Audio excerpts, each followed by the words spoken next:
రాజ్యం యొక్క పొలిమేరలు దాటి ఆ అడవి ఎక్కడైతే మొదలవుతుందో ఆ అడవి భాగానికి ఆ పొలిమేరలకి మధ్యన ఉండే ఒక పచ్చిక బయళ్ళు, దాన్ని ఫ్రింజ్ ఏరియాస్ అంటారు. సో అలాంటి ఒక ప్రదేశంలో ఆవులు ఎప్పుడు మేతకు వెళ్తాయి. అలా మేతకు వెళ్ళిన ఆవులన్నిటినీ కౌరవుల మేజర్ సేనాధిపతి వాటన్నిటినీ మరల్చి హస్తిన వైపుకు మరల్చి తీసుకువెళ్ళిపోతున్నాడు.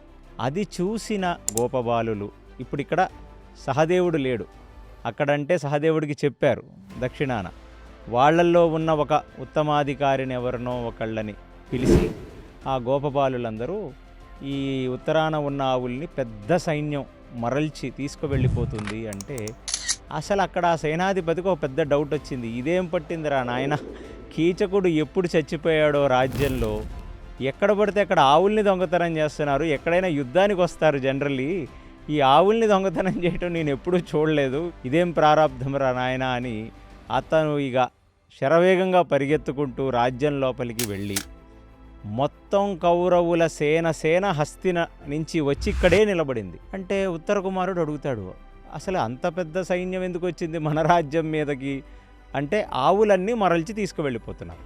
అబ్బా, అంటే మా తండ్రి గారు దక్షిణానికి వెళ్ళారు, అక్కడ ఆవులు మరల్చి సుశర్మ తీసుకెళ్తున్నాడు, ఇక్కడ కౌరవులు, అంటే మొత్తానికి నన్ను, మా తండ్రి గారిని, మా రాజ్యాన్ని నాశనం చేద్దామని ఈ హస్తినలో ఉన్న వాళ్ళు ఒక పెద్ద ప్లాన్ వేశారు. ఇప్పుడు నేను శరవేగంగా వెళ్ళి అక్కడ వచ్చిన మొత్తం కౌరవ సేనలని, అంటే ఈ భీష్మాచార్యులని, కృపాచార్యులని, అశ్వత్థామ, ద్రోణాచార్య, కర్ణ, దుర్యోధనులందరినీ సింగిల్ స్ట్రోక్తో బాణాలేసి వాళ్ళందరినీ చంపేసి మన రాజ్యానికి అసలు మళ్ళీ తిరిగి వాళ్ళు చూడనట్టుగా ఒక వైభవం నేను ఏర్పరుస్తాను అని ఉత్తర కుమారుడు ఇమీడియట్లీ లెగిసి ఒక శబ్దం చెప్తాడు. ఆ చుట్టుపక్కలున్న ఆడవాళ్ళందరూ అది చూసి వా అని చప్పట్లు కొడతారు.